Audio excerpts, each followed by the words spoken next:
In our world today, there are about 7,139 known and recognized languages throughout the world. In our country, even though it may seem like English is a language that either everyone knows or speaks, that is not entirely true. 80% of the world do not either fluently speak English or even understand it at all. In today's world, knowing only one language cuts off many potential opportunities that you could have with others, as well as limiting the number of people that you can know.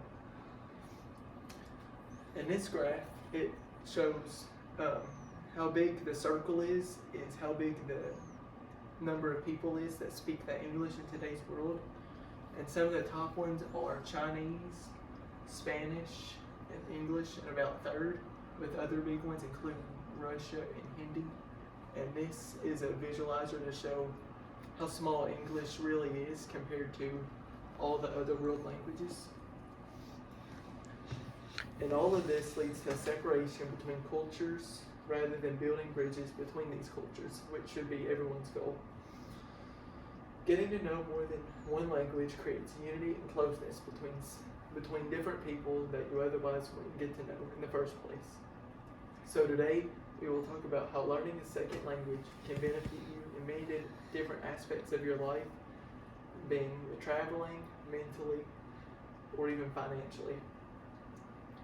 So, if you ever wanted to travel to a different country, you always have to worry about if you can communicate with the people there, or you have to try and depend on people there that do speak English already.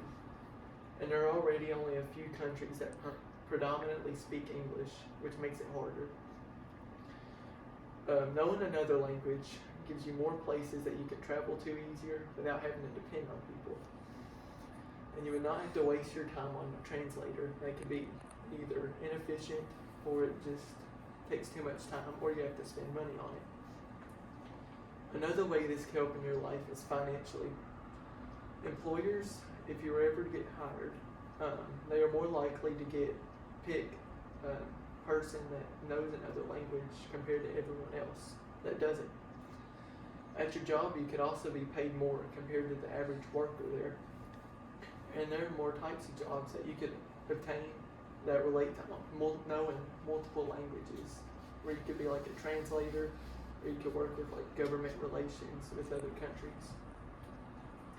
Another way this could help your life is increase your ability to think and focus. It has been shown that those that are bilingual are also able to have a better memory, and this goes hand in hand with those that are bilingual being able to either prevent or delay the effects of dementia or even Alzheimer's. And even if it's only delayed, it can be delayed by up to 4 years, which is the average. This can also lead to delaying the aging effects on your brain, allowing you to stay younger even longer. Even though language learning process may seem like it either take too much time or be too hard, or even be overwhelmed by the number of languages, it's not as bad as you may think, and there's other ways to go around it. With the problem of time, it has been shown in studies that even up to 20 minutes of studying a day is a good amount to spend a day in focusing on a language. And there's many times where you're just sitting around not doing anything. So that's definitely a way you can spend your time. With the difficulty it may look like, there are many free programs and apps that you can use and download that make the learning process a lot more fun, and it makes it a lot more easy to understand and streamlined. And when you look at the number of languages, there are many languages that aren't as big as others. So the one you focus on could either depend on what country you want to travel to, or if you just stay here. And if you just stay here, I'd recommend like Spanish, because there's a large number of people here in our country and even our community that can only speak Spanish, or that's their prominent language. So in conclusion, with 7,139 languages throughout the world, it is important that we are able to communicate with those around the world so that we're able to keep working together and stay close throughout the world. In a world where communication has become so important, you do not want to keep yourself from getting to know 80% of the world.